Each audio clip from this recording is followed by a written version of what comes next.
And okay, Stephanie Rierick, and I'm going to show you hang on. This is part of New Economics Week. It's an event, a yearly event that our colleagues in the US and Canada have started. And I really love these chaotic organizations, that people join us up worldwide but encourage us to do our own thing in our area.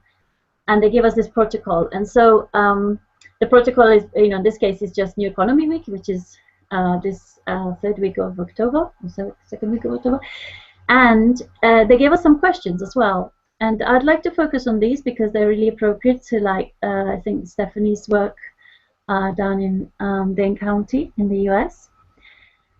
How can we connect and learn from successful experiments, pilot projects, and campaigns to build broad-based power and effect deep transformational scale? And I think that's what Stephanie's colleagues have done.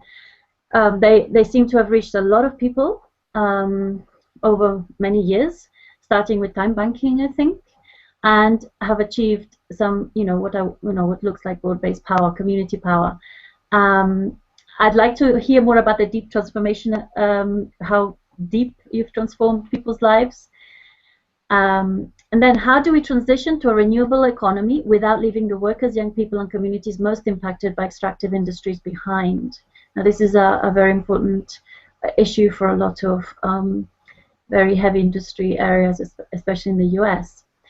And I'd like, Stephanie will go maybe into some of that. And how can we support neighborhoods, cities, towns, and regions as the fertile ground for the new kind of economy we need, like the million-dollar question. And this is all about, the great work that Stephanie's been doing is being to create more connections and to create this fertile ground for the new economies. Now, Stephanie was one of the speakers at the online conference we had last year called the Econova conference, and we asked, some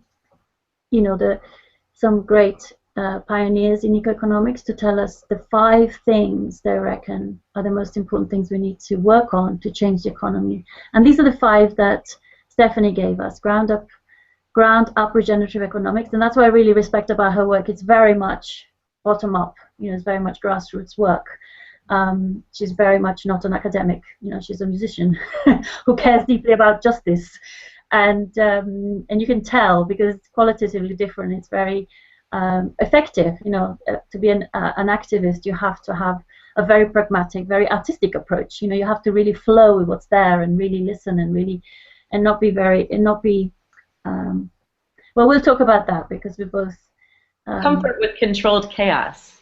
Yes, you have to be comfortable with controlled chaos, exactly. And the creative process is controlled chaos all the time, right? Okay. And time banking, she stresses time banking because that's what really moves things in the area. And mutual credit. So these are a mixture of complementary currencies. Redesigning work and compensation, and how various tools can work in concert. This is what I love about Stephanie as well. She has this understanding of the whole thing being a mechanic, a mechanics, cogs and wheels that we need to get working together. Hang on,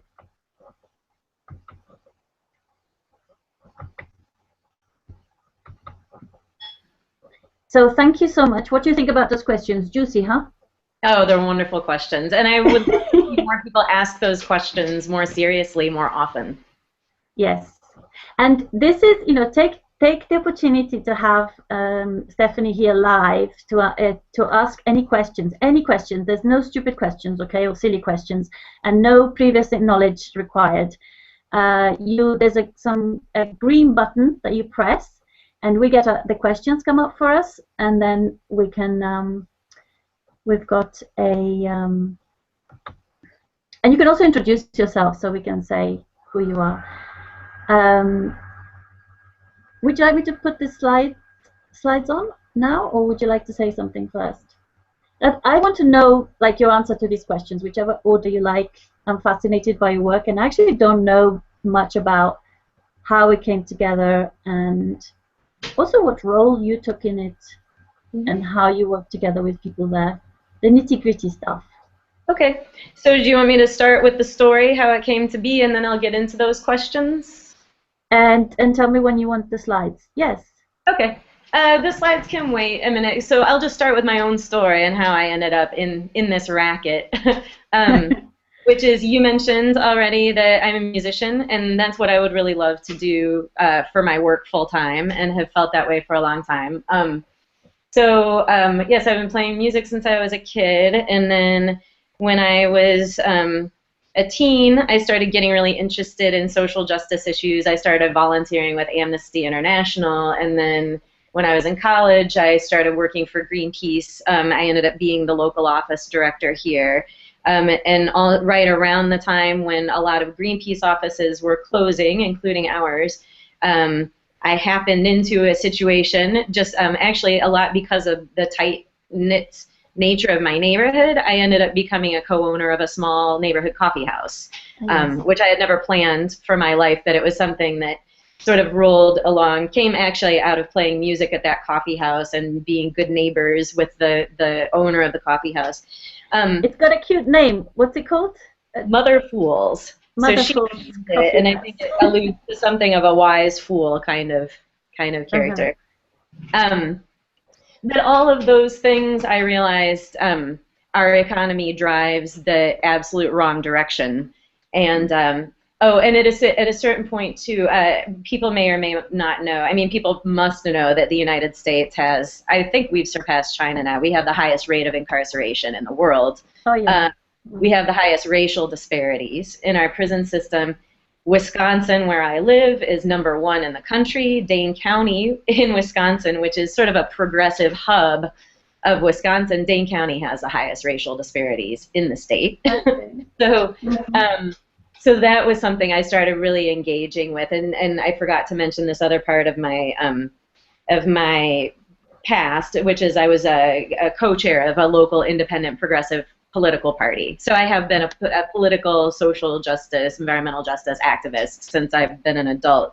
And in that capacity, I got, especially looking at the criminal justice problems, I got really interested in drug policy because I feel that the war on drugs is what's driving this disparity and this mass incarceration. And I do feel that it tends to be an excuse to be able to go after any group of people you want to go after. So drug use is generally even across demographics or slightly higher among white people, but drug arrests are very disproportionate. So anyhow, learning about... Hang on, you had that perspective since you were in your 20s? Yes, yeah. So not only a very ethical, conscious young person, but one with pretty good mechanics kind of eyes, right? I mean, one thing that I've been realizing, actually racism has been a really big topic in the forefront of my experience recently, or the forefront of my, of course not my experience because I don't experience it directly, but I'm doing a lot more work and having more friends of people who are really experiencing really direct racism really routinely. So I see it much more than I've ever seen it directly. And then also there's a lot of attention being paid to it here in Madison right now because we have a very segregated community and very vastly different levels of opportunity for people. But one thing that I realized is, yes, I have an enormous amount of privilege. I have white privilege, and I want everyone to have that privilege. And I believe it's possible for everyone to have the level of privilege that I have. So that's part of why I started engaging in this stuff. And then I realized that our economy drives everything the exact wrong direction. And it came up a lot with drug policy because not only do we have our prison industrial complex, and we have all these political and economic reasons to lock people up. We have a big percentage of the potential labor force locked up, changing our unemployment numbers, and providing extremely cheap labor. There was they were using prison labor near here to build a Walmart a few years ago. So there's that. It's slave labor. It's just not called that. It's slave labor. Right, it is, yes. And then there's the economy of the communities. You know, first of all, they're decimated economically, and then when your biggest, best economic opportunity is in selling drugs, it's completely understandable people go those directions, and people get pushed into all kinds of things because of their economic situations. So to me, just realizing the economy is the missing link of all these things. A small business that doesn't want to become a big business to take advantage of economies of scale. We want a small neighborhood business. I want to do original independent music. I don't want to have to make music that's marketable. I want my friends and neighbors to have the same privileges I have. I want people to be able to have care when they're sick or old, including me. So all these things are very self-serving to me. Like, in order to have the world that I want to live in and do the work that I enjoy doing and have my friends and family be as happy and healthy as I want them to be, our economy needs to be different. So I realized that, and just started feeling like anything else is kind of like rearranging deck chairs on the Titanic. And so, so I did help. My first foray into alternative economics was helping start paper currency back in 1995. Right when we learned about Ithaca Hours, we got very excited about that idea. We had just bought our coffee house, and so we got really excited, and it turned out a couple people were meeting in Madison to start a local currency based on Ithaca Hours. So we helped start Madison Hours, and we were the first business member, and it benefited us tremendously, and it has been a very interesting experiment, and we've learned a lot from it, and now it's helped us evolve into what we're becoming now. But it didn't catch on in the exact ways I had hoped. It didn't catch on with people who were living in a lot of poverty. It didn't catch on with people with disabilities. It sort of more caught on with people who are philosophically predisposed, and then people who are doing business as small businesses or starting their own little businesses. And it does really have a positive impact there. I see it. It really changes the conversation about equity in wages. It really changes the conversation about shopping local, and it is helpful within this small niche. So, but I realized it wasn't doing what I wanted it to do, and I took a step back from it for a little while. But then in 2004, that was when I was co-chair of the political party, and all these various factors were converging, including our county, Dane County. Part of its progressivism is we do have good human services, relatively speaking, for the United States. And most people, I'm sure probably everyone tuning in knows that we are very bad in this country at taking care of people. So for the United States, we have decent social services and human services in this county, but already in 2004 it was becoming very clear that the needs were growing and growing and growing, and the money was being cut and cut and cut. So I picked up the book The Future of Money by Bernard Lietaer, and that's when I learned about time banking, mutual credit overall, but time banking in particular. And it was like a, oh duh, why haven't we been doing this all along kind of moment. This was in 2004. 2004. So I started just talking it up everywhere I could. I went to a conference. It was an early international. It was called Complementary Currencies in the 21st Century. Margaret Kennedy was the first speaker, and she just absolutely blew me away and completely moved me. I mean, everyone else who spoke at it was wonderful. I really was very excited to go see Bernard Lietaer, and he was fantastic. But Margaret Kennedy just totally stole the show for me and everything. So unfortunately, she's out with, I want to give a special recognition to her. She's been a huge inspiration. Yes. So, you know, we have so much in common, including, I didn't realize, including that I started in '95 with Let's Schemes, and starting, although I'd had a similar story to you in terms of social rights, and, you know, and Margaret was very much a huge inspiration for me. And she died 2 years ago, right? Or a year ago. Just a year, yeah, a little less, actually. So we were like, it's, yeah, a nice time to remember her. And thank you, Margaret, for all this wonderful work. Yeah, she was very inspiring because also she had this big picture thing, and she was a permaculture designer. You know, she brought permaculture to. I interviewed her for that, and before that she was an architect. So she had this massive transformations. And she got down to the thing is money. Money's designed wrong here. There are a couple really beautiful things about her that there are a couple beautiful things that she said that I want to mention here, because one of them has always struck me so much. I remember it was during her talk at that conference, and she was giving the history of the Chiemgauer. I'm not sure if I'm pronouncing it correctly. and she was talking about how teenage girls went around and sold it into circulation to start. And she said, anything you do, anything you design needs to be fun for teenage girls. Yes. And I thought, that's perfect. That's perfect. And I mean, fun for everybody. But I think that's a key, and it's something that we can tend to forget. And by we, I mean everyone who's everyone who's an activist, but especially kind of the complementary currency world is very easy to get bogged down in mechanics. Mechanics don't move people. And I mean, they help move resources, and they are important. But people are moved to do things that they're moved to do.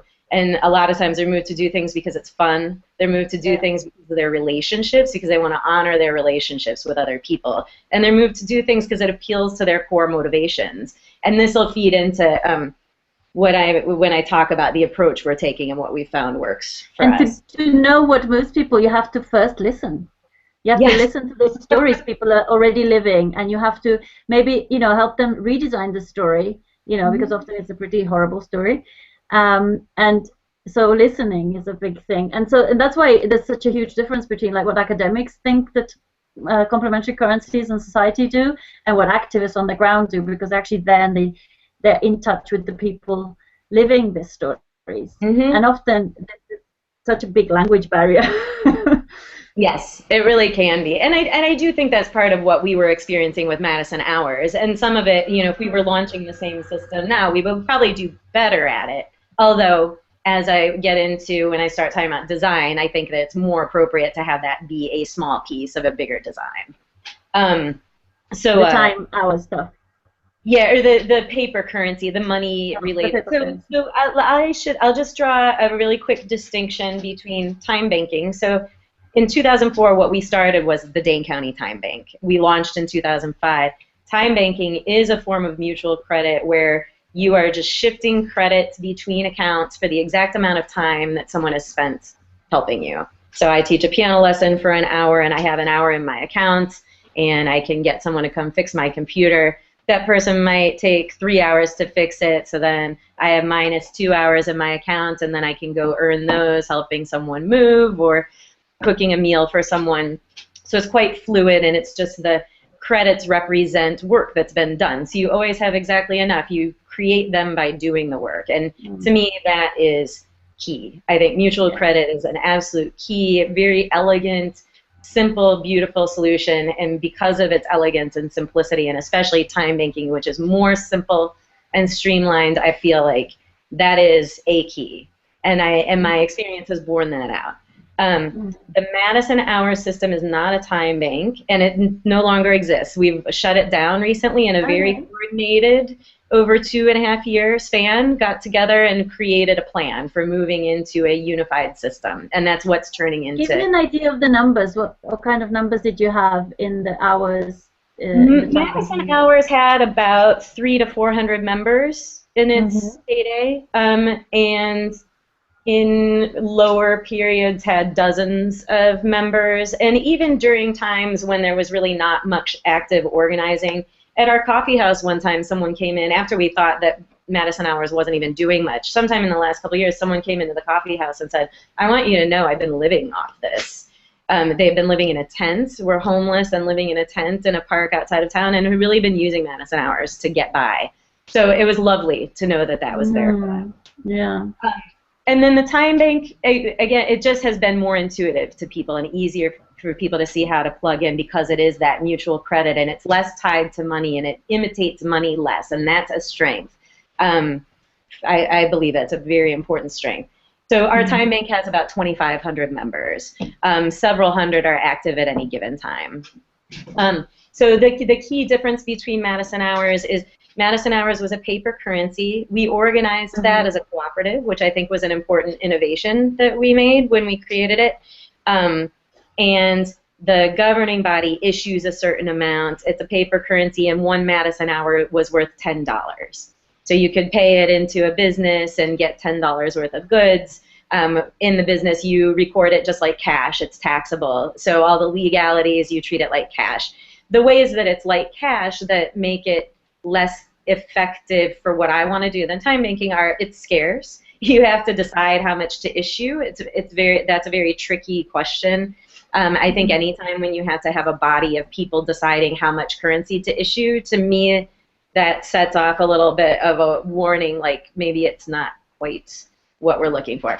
And then it plugs into the market economy, which is good. It can help these marginalized parts of the market economy, but it doesn't tend to be good at valuing or helping exchange things that are not valued in the market economy still. And it still felt scarce to people, and it still felt like, oh, I can't spend my medicine hours on that because, you know, I might need them later. So it just had some of the psychological impacts of money. Whereas time banking, we still have to get past like people's concern about spending before they earn or spending more than they earn. But we are always trying to be clear, like, the point of time banking is the outcomes. It's about connecting people. It's about matching unmet needs and unused resources.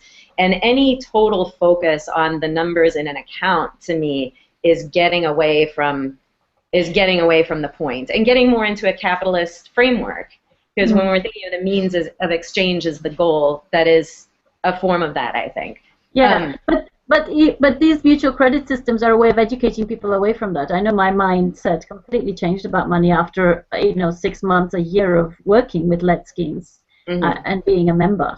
It's just, you start getting it, say, okay, I'm actually creating these. Yeah. So that's a thing about time banking. And when I first was learning about time banking, I was a little disappointed because I was really looking for one tool that could fill all my needs, which would be a small business, supporting a small business and doing these social and environmental justice things. Now I don't think that's right, and we'll get into this. I think it's important to have several tools designed for several purposes and really sort of understand the whole picture of your economy and your community and combine those things with a purpose. But the things about time banking, so overall, like, distilled my experience with time banking, what I think is the tremendous value. Number one, removing price from the equation is huge, and leveling the playing field about all our time is valued equally. I didn't appreciate that fully when I started the time bank, and only by doing it could I really start to understand how much that changes people. And it does change people, and we hear that from our members. It changed me, and it changes individuals, but of course, I'm sure not everybody. It changes how you perceive the other people in your community and how you sort of perceive each other collectively. And I feel that it does shift things. So when you look around, you see potential instead of seeing lack. You kind of sort of tune into the abundance that's around you, and you see that you're just not tapping it yet. How many members you say it has now, like the hour? 2,500 members. 2,500. How hours are officially traded? I mean, do you have a centralized hour count? About 15,000 hours per year the last few years. So we've exchanged over 70,000 hours over the years, and a lot of them don't get recorded. And that's another that's the aspect thing. of time banking. Is when I first was starting the time bank, I was learning that was common. Like, people will develop relationships and stop recording their hour. And at first I was like, oh no, we can't have that. And then realized, no, that's the best part. That's why I finally got that perspective. Like, no, that's a capitalist framework. Like, no, it is a good, worthy. That's what it's meant to do, create community. That's a normal, healthy community does that without the hour. What are we going to do? They're sharing now. Oh my God, it's out of control. And that's always what it is. It always comes back to the capitalist framework, because the reason you need people to record their hours so you can show funders and you can keep getting your funding. So this leads me to some of these other pieces that were. What's this done with funding? I mean, how did you manage this stuff? What's it done with funding? So one of the things that I think is really essential, and to me, it's becoming less unique, which is great because more people are modeling this way. But one of the things that I think is really valuable about Dane County Time Bank is we've taken an approach of instead of just having free-flowing time bank, we've known from the beginning that we want to use time banking to pool our resources and create things in our community. So we knew from the beginning we wanted to create restorative justice youth courts supported by the time bank. And so we set out to build enough capacity within our first year to start that after a year, and we did, and now we're in all 4 high schools. So now our funding, so we got $5,000 of funding from our state Office of Justice Assistance to pilot a little youth court in a little neighborhood. And this is key.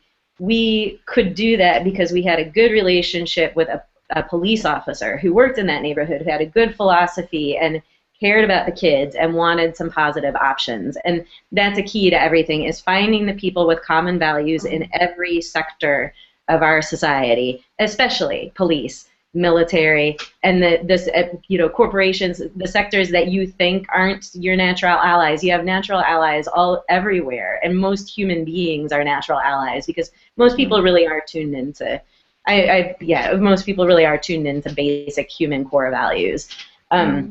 So we started that restorative justice youth court, and so not only we use the time bank to be able to have more resources to put into that, like our adult facilitators are in time bank hours to do that, and we have people come and teach nonviolent communication classes for time bank hours, or we have people mentor the kids for time bank hours. The jurors are in time bank hours. We changed it to time bank hours from a common term, time dollars, because we want it separated more from money and just like really allude to specifically refer to the amount of time. So you have a bit bigger resource base to draw from to create your youth court. You don't have to get as much money to pay everybody to do stuff. But then also, because you're connecting the kids with these other peer jurors, and you're connecting the kids with these adult mentors and advocates, and organizations that they're doing service for during their sentence, you're building up their social contacts and the strength of their community, and those are the things that help keep them out of trouble overall. So each one of our projects and programs, because it's connected with time banking, it helps get at the root causes of the problem. So we're one of the only programs that our state's been funding to reduce our racial disparities that's actually reduced the number of tickets being given to kids by a lot. Other programs are just slowing the growth, but we're actually showing you can just actually really cut back on how many tickets you're handing out to young people and let them and build their capacity to solve their problems. Tickets are what? That's an American term. Tickets are when you break a city law, they'll write you. It's a fine. So it's a fine that you have to pay to the city, but if you don't, then they put out a warrant for your arrest. And so one thing that happens with teenagers here is they'll get a bunch of tickets that they can't pay. They don't pay attention to it. But then when they turn 18, there's a warrant out for them for their arrest, which probably won't get noticed unless they get in trouble for something else. And then suddenly you're in a lot more trouble, and you have thousands of dollars of tickets. So, so that's one example of a project. We started with a little grant, and now we've shown enough effectiveness that our school district is paying us to run youth courts in all their schools. And similarly, our county gives us money because we're very good at engaging people with disabilities and creating a situation where people are more fully integrated in their communities and getting more of the natural and informal supports that they need. And even more important, a lot of times, being able to give of their own gifts and talents. And one thing that we all see here, and I mean, people see it everywhere, but people who have disabilities, or people who are chronically unemployed, or people who happen to grow up a particular race or gender or immigration status, like people are just actively made to feel devalued in so many ways, and they're defined by their needs and their deficits. So that's another one of the very key pieces of time banking, is being able to have people tap their strengths and show their strengths and share them with others, and that's another one of the shifts that happens. So I felt for a long time that time banking, as part of like a whole coherent ecosystem of economic tools, I think of time banking as being sort of like the soil, grass level. I think it's a very important piece, because time banking is really unique in economic tools that I've been exposed to, in that it just breaks the economy down into its very basic elements, which is people, assets, needs, and how they flow. It kind of like sounds, I mean, what you're saying, it clarifies for me. It's like, it's basically, when you care about the most oppressed people in a society, you are creating a culture of care. And a culture of care brings out the best in people. And it's this culture of competition and of hardship and of, look out for me because it's such a harsh world, that creates all the other crap, like robbing your neighbors and stuff. So it's just creating a culture of care. So yeah, it's like, and in fact, it sounds very much like, the cake, Hazel Henderson's cake It is the base of the cake. You know, the caring economy. Yes. The bottom, yes. the soil. Oh, if you want to pull up the garden slide, this would be a good time for that. Okay. And I'll just about the garden? Yeah. So so taking that a step further, yes, it creates this caring situation and caring community, and if we put economic tools in service of that and start using it as a basis of an economy, then we have created a caring economy. And it's something that is very do-it-yourself, build it ourselves. I've been thinking we could use bio as the Can you see the slide? Yes, great. Okay. So this seems like a good time to just sort of say how we started construing it. So as I mentioned before, I had done work with the Madison Hours local currency. I've also been interested in business-to-business mutual credit, where you could exchange credits like you do with time banking, but they have a money amount. There's a price. It makes sense for some things to be priced and some things to be exchanged in very competitive ways because they're scarce.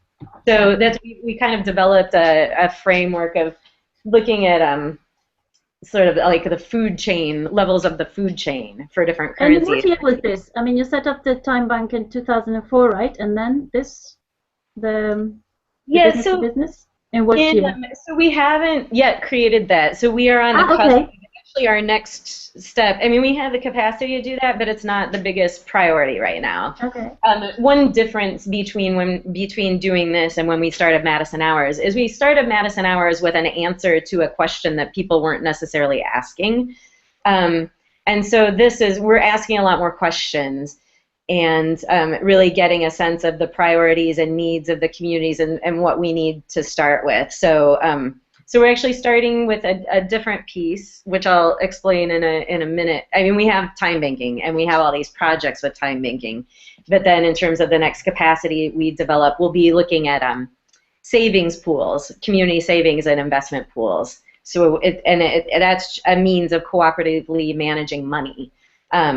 So we can help people figure out how to meet their needs with what they can get in time banking, what they can earn through time banking appropriately, and what kind of resources they can obtain through time banking, and also have community saving and investment pools so people can also get some money to meet the needs that can only be met with money. And that might be in the terms of no interest loans for specific purposes.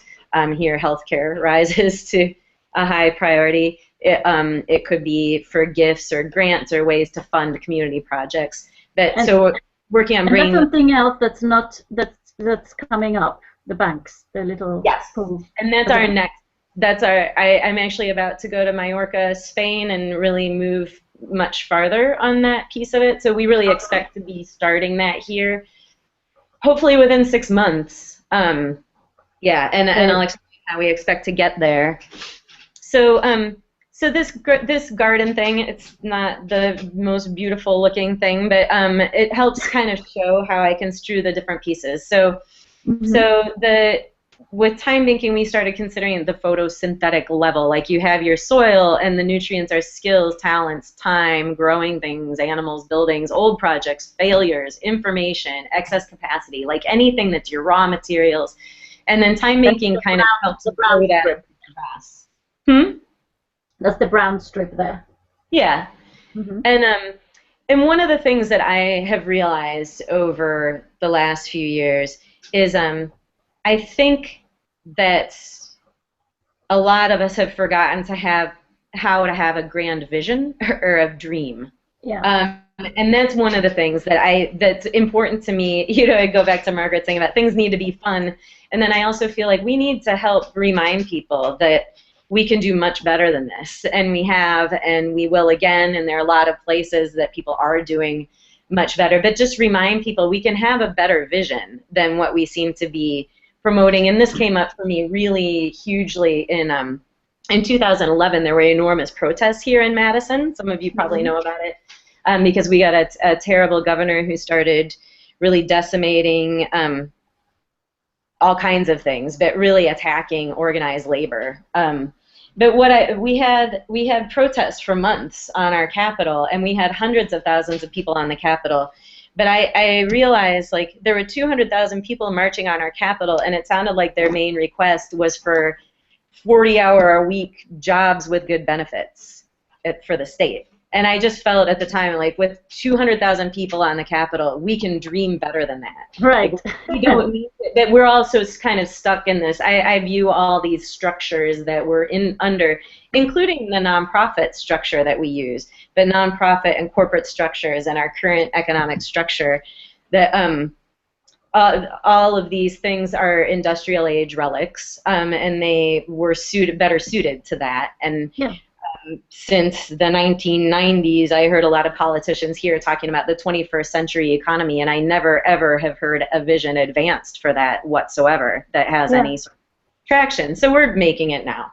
But also, you're saying, you mentioned reminding people about vision, but I think we've been actively, capitalism actively discourages people to have big visions. I mean, it's implanted the American dream, like, the vision being, be comfortable, have a house and at least 2 cars and whatever, and that's it.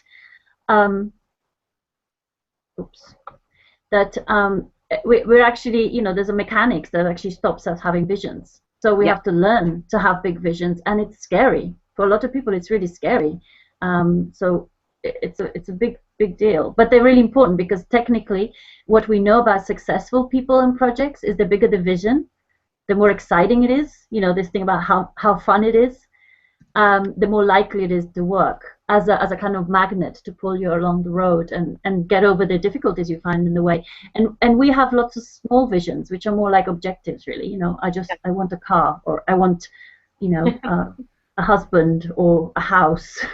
We stay with these tiny things, and we don't realize that, no, if you actually have big, huge ones, then all these other things end up just happening. There's lots of studies on that. So this is great that you've noticed that it has to be amplified. Yes.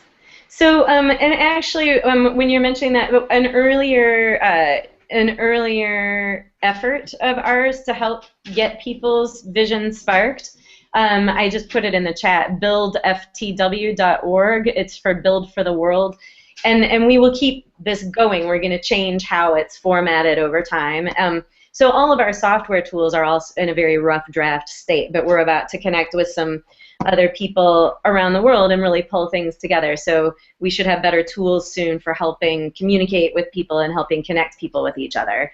But this Build for the World is about that. It's about realizing that we can inspire each other. First, we can help inspire each other, but then we can also help people get into the nitty-gritty of how you do it. So, and this is the mycelial layer that you've got there, the green underneath the brown layer, right? So what we want to do with mutual aid networks, so mutual aid networks are sort of an outgrowth of or a result of an experiment or of a project that we were asked to make a proposal in 2010 about to put into play some of these ideas we had come up with about how you could connect open source software and open source development practices with time banking and mutual credit and other complementary tools, and really change the dynamic to make it flow like water instead of being like string you have to push along, which is a lot of people who run these kind of systems are still pushing string, but we're really ready for it to flow. So one of the things, so we started, it was like a research and development project, and started looking into what we see working, what works under what local conditions, and learn about the different functions that all these different tools can fill. And realize that I think of it a lot as like mycelial network, because mycelium is very good at transferring nutrients from nutrient-rich regions to nutrient-poor areas, and really, really helping with some intelligent resource flow, and we need to create that. So we are taking the approach that translocal learning and experimentation is really essential to what we're doing. And we have created... Translocal meaning global or regional? Translocal meaning people working in their local communities and then sharing their skills and ideas with other people working in their local communities. So recognizing that everyone's conditions are different, everyone's community is different, you're going to have commonalities and you're going to have differences, and skill sharing and cross training and sharing your materials to be adapted and that kind of stuff. That's where you get the global scale from the local work. Mm-hmm. Does that make sense? Yes. So we realized, so as I mentioned, I think of nonprofit structures and corporate structures also as a relic of the Industrial Revolution, or I just don't see them working in our favor structurally as they should. So the way we construe it with nonprofits, for example, and I live this every day, we are a nonprofit. Set up an organization to support this messy human activity, like this nonlinear human activity, but the existence of the organization requires bringing in subsidy, it requires bringing in administrative skills, and it tends to kind of naturally select for those things. And so I think nonprofit structures pull people away from their missions structurally. Right.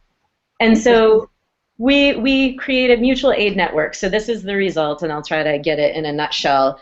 Of 4 years of learning, we thought, okay, this could make sense. So we see a need for a new type of structure that can be more decentralized and be more agile and better at flowing resources and better at connecting different tools. So what we came up with that we really thought could work, and we are pursuing it, is a mutual aid network. We have just created this type of cooperative. We've incorporated two. So a mutual aid network as a structure is a cooperative, and whoever joins that cooperative, it'll generally be organized around a common purpose. But that common purpose might be our community of choice, all supporting each other, doing the work they want to do. That's a fine purpose. It can be community building. It can be energy efficiency. It can be supporting people in a geographic region. But those people as members under the co-op principles and under our bylaws all have governance power and stewardship over time banking, other forms of mutual credit, and these community savings and investment pools.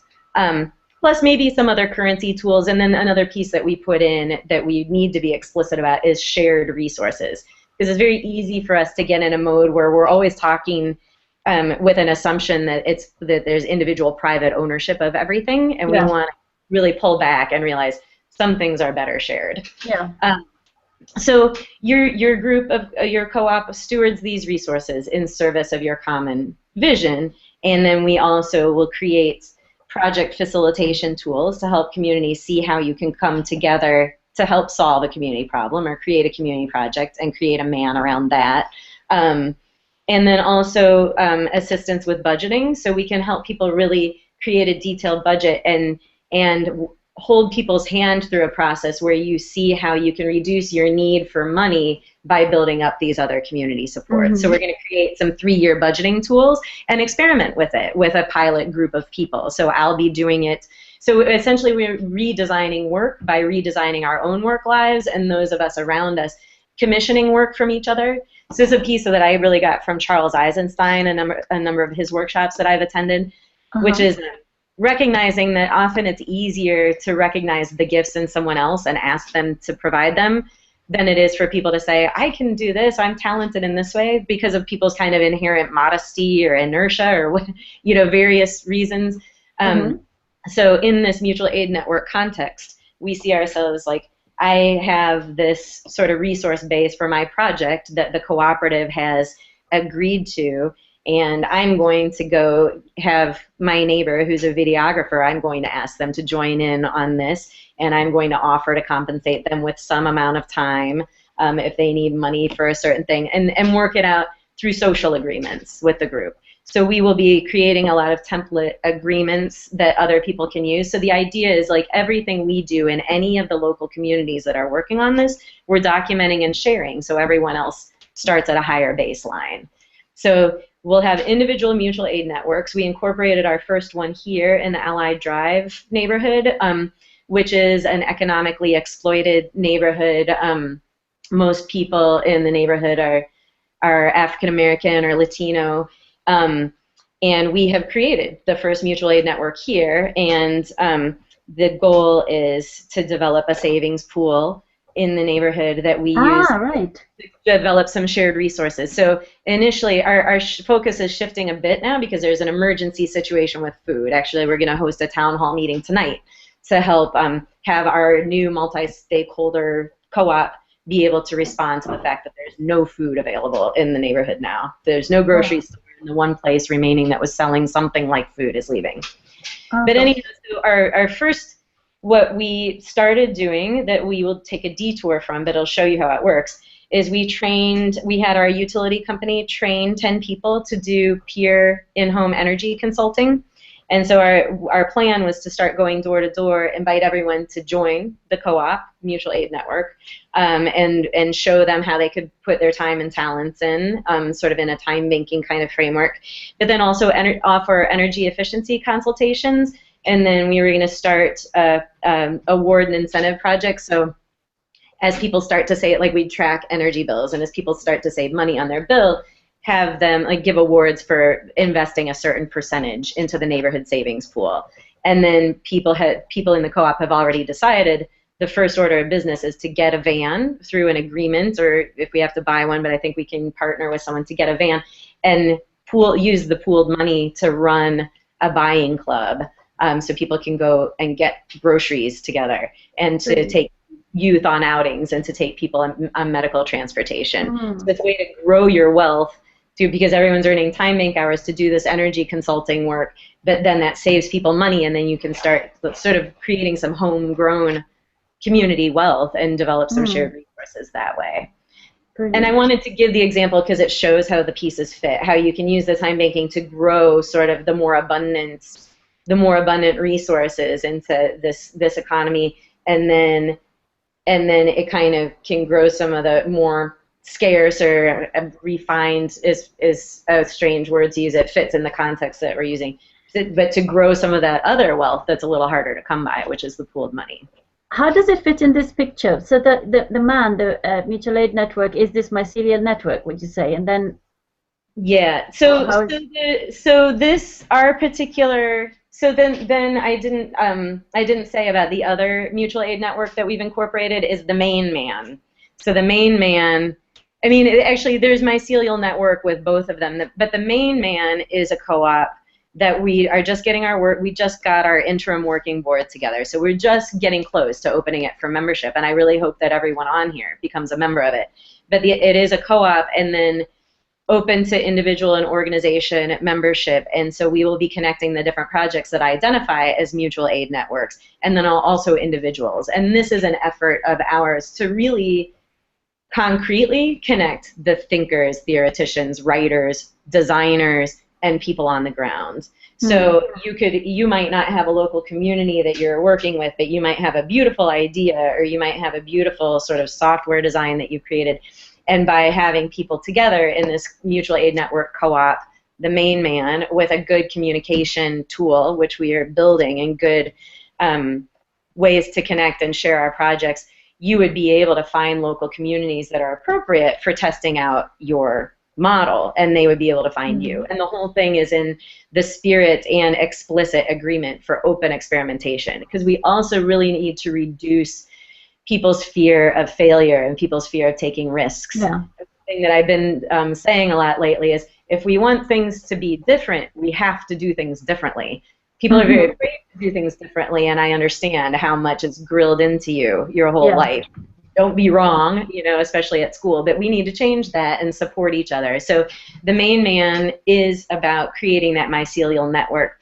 Not only will it help people connect to find like-minded people with like-minded goals, you'll be able to post your project and request types of contribution. You'll be able to find projects and offer certain types of contribution. But then we'll also put in some ways to track contributions and some links to different other mutual credit tools, so we can actually use these things to support our own work. And then there actually, I won't go into the weeds with it, but there are ways with, there are legal ways in co-op law with member dues and member rebates that we as the Main Man, global network can play with the model of pooling our money and collectively deciding how to allocate it to different projects. So So this would work at you actually envision it to be global in the sense of worldwide or US or okay. Yes, global and sensible. So it is a co-op incorporated in the state of Wisconsin where we have really good co-op law. According to the lawyer that we're working with and other people I've checked with, there is no international co-op organization framework. But what we want to do is create agreements with other co-ops or become members of other co-ops around the world. We want to test out what it's like to really make these social and financial and legal agreements and use them to meet our common goals. Which is exactly what the Fair Co-op people are doing. Like Fair Co-op is that. So this is really exciting because often, brilliant ideas come up like this. They come up simultaneously in different places with different kind of terms, but it's the same idea. And and when that happens, it's one of those. An idea of time has come, right? Exactly. And I at the New Economy, at the conference hosted by the same New Economy Coalition, who's hosting New Economy Week, I met a woman from Romania who had come to the exact same conclusion. And so it's happening all over the place, and I feel the same way. And actually, that was another Margaret Kennedy piece that I did want to share, because I had a lovely opportunity to spend a day and a half with her once at her eco village, and we both were sharing how much synchronicity has come up for us since we started this work, and how it felt to both of us that shows that we're on the right track, and totally. So so the piece that we see ourselves filling that we haven't seen filled in other areas is the actual taking some of the things out of the realm of mechanics. I think we tend to look for mechanics to do everything, but through social agreements. So we'll have these cooperative social agreements. And then Fair Co-op is looking to do this and doesn't have a legal structure yet, so perhaps they can piggyback on our legal structure. So that's and I think that they're actually, if I understand rightly, they're actually saying not to have legal structure might have some advantages because it is just, one of the things that I like about them that's really daring is they're actually saying we're creating the alternate structure to the nation state kind of, we want to be outside of that. So we don't care about legal anything really, because it's it's playing to the old fiddle tune kind of thing. And that totally makes sense. And that's another thing that we'll be playing with, because our bylaws construe organizations and projects very loosely, and we don't want people to have to be legally incorporated. And that's another reason for our existence, is so a local group doesn't have to go through, becoming its own entity. You can join the co-op and then you have a legal entity that you can use to apply for funding, for example. So we would apply together. So it just, again, there are a number of pieces. I won't have time to go into it because we're almost done for today, but I'll share some places that you can read much more. I'm putting it in the Stephanie, I've still got this slide up. Are you going to say what the garden in the commons is, or pollinators more specifically? Oh, yeah, I could. Take it out. So this just shows some. It's my example of how this all works together. So you have the mycelial network that helps get nutrients, which would be some money, and a lot of different types of resources flowing among projects. You have your nutrients, your raw materials, that the photosynthesis, the vision you need to grow the raw materials into anything that you're looking to create, and then sort of the time banking and the mutual credit currencies can help turn your nutrients into your garden. And you have your project ideas, such as those on Build. You see other people doing things, so you see, okay, here's the project idea, and now we see all the nutrients that we have, and now we have a sense of the mechanics to grow that into a garden. And then just the communication, peer support, and training. Everyone who works with mutual aid networks, everyone who joins the main man will be agreeing to providing communication, peer support, and training to others. And then the pollinators are just, there are so many people already who are doing this, but really actively cultivate those people who stay in communication between projects, whether they're going and visiting other projects or setting up skill shares for people. I think that's been something that we've seen in all of time banking. There's a lot of support among time banks around this country and around the world, and we see a lot of that happen already, and it's so valuable, and so many new ideas come from those visits of people. Mm, great. Did you want another one of those slides? No, I think that's enough for now. I'll post some of those. So I shared the blog.timeftw.org website, and there's a tab about mutual aid networks. But the whole blog, I think the blog is really good for context because you can see how it's all developed. And we've really tried to live what we espouse and really share all our slideshows, make them so you could adapt them and show the same things, all our videos, all our supporting materials. So you should be able to get sort of a more linear picture of how it all developed if you read the blog, where you can go right to the Mutual Aid Network tab and learn more about the mechanics. These links, they're not going to appear here. They're going to be in your page, which we'll show at the end. Great. This what you sent, I can only see it, I think. Okay. It won't appear, but will be on the page with all the other resources as well that we're going to be collecting. Okay, so the mutual aid networks, when are they starting now or right now? Really, right now. So the Allied Community Co-op, our first local one, we just received our articles of incorporation at the end of August and had our kickoff, had our first general membership meeting. So I'm officially on the board of the first mutual aid network in the Allied Community Co-op. Oh, and you know, I didn't get explicitly to the question, and I will right now. This is an effort to not leave people behind. This is an effort to create agency for individual communities so you can invest in a neighborhood. I mean, right now, people give to a nonprofit. The nonprofit has a staff person from a different neighborhood usually that goes into a neighborhood, does some work that the nonprofit things need to happen, and then sometimes leaves. So we want an opportunity for people to invest right in a neighborhood. You give money to that co-op. They decide what work needs to be done to make their neighborhood what they want it to be. Mm-hmm. They are compensated to do that work. Mm-hmm. So you're not serving a neighborhood, you're creating a situation so that neighborhood can redesign itself under its own terms. And we are working with a lot of people. Hopefully we'll have a pilot site in Detroit, Michigan. We will have a pilot site in East Lansing, Michigan, St. Louis. There's a lot of social and racial justice work happening and needing to be done in St. Louis. If you're paying attention to U.S. news at all right now, it's a very hot spot. So we're aiming for pilot sites in different locations with very different conditions, and then we'll be really sharing that. So First Mutual Aid Network exists. There are about 6 other pilot sites self-identified right now, so we're working through criteria, what constitutes a pilot site, and they'll all be launching over the course of the next, between now and a year from now. And the main man, the big global co-op that supports all of it, exists. We have an interim working board. We're incorporated, and so we're now putting together an advisory board and some fundraising and membership policies, and we expect to open it up to membership for everybody by the end of 2014, and hopefully, you know, on a bit shorter timeline than that. And I'm just about to go to Spain and learn much more about savings pools and really do a lot more development about how we create the software platform that helps people just connect as much as they want to. Brilliant. And I'm really looking forward to see how all these things merge because, yes, we've been working on very parallel things. Like, you know, a lot of, for the last 10 years, I've been working on the Integral Permaculture Academy, and that's a big storage of knowledge and how to design all this stuff.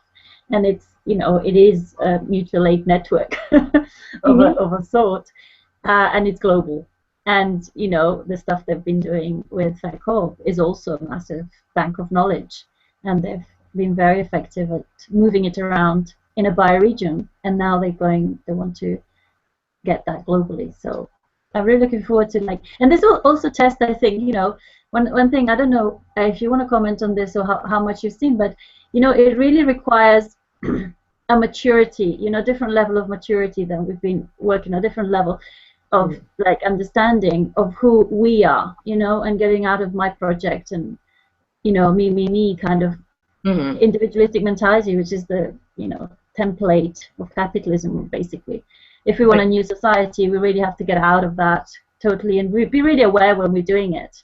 So it's like, these are all our projects, and for nobody to kind of hold on to like, no, it has to be done this way, and that's why we need activists at the root of this, people who've had experience on the street and been successful. Because, you know, to be successful, you have to have that listening attitude and flowing attitude, and really going with what's there, not with the picture you've already created, you know, during your thesis or whatever. Yeah, especially for these things. I was just talking with someone else about when I was first starting the Time Bank. It was someone who's become a good friend and great activist in the Time Bank was saying, I'm so impressed that you can do this with all this uncertainty, but there's no choice if you're going to do anything new. Yeah, and that's actually what's fun. If you've done it for a while, it's like riding the wave. I've done it for 20 years now, and it's fun.